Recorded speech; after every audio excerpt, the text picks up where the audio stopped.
This was an important moment for Syria. Until now, diplomatic efforts to end the war have been led by Russia and the US. But after the attack on a convoy carrying UN aid, which the US believes was the result of Russian airstrikes, all the trust has gone. He said that it could have been a rocket or artillery shelling. That's what the initial reports were. And then helicopters or warplanes were mentioned. I think we need to refrain from emotional reactions and making public comments immediately.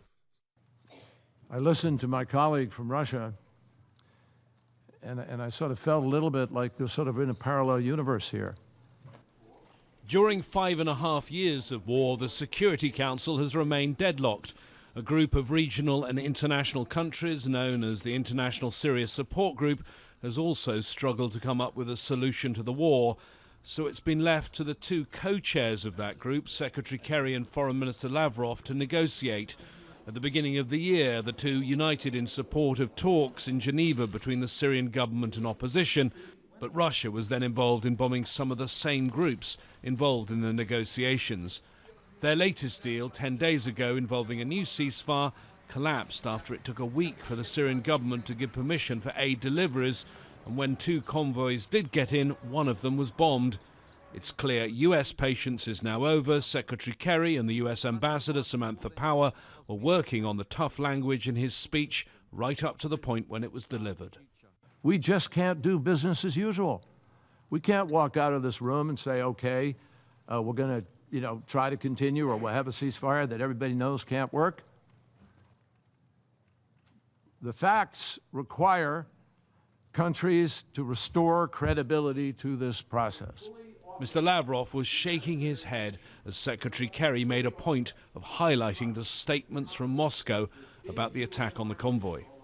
Then a Russian ambassador said that Russia and Syrian forces were not bombing the area, but they were targeting Khan Tuman.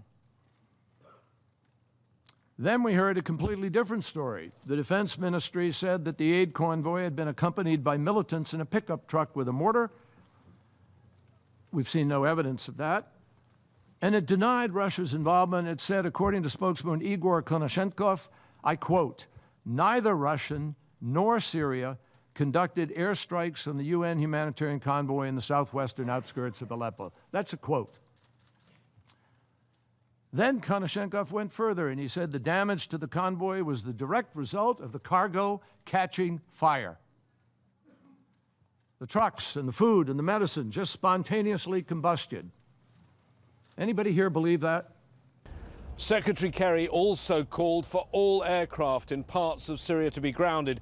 It's not at all clear whether Russia will agree to that. In the coming days, there's bound to be intense diplomacy. Most of the key players are in New York for the rest of the week. The UN Special Envoy Staffan de Mistura said we have 2 days to find out whether the ceasefire can be put back in place. James Bays, Al Jazeera at the United Nations.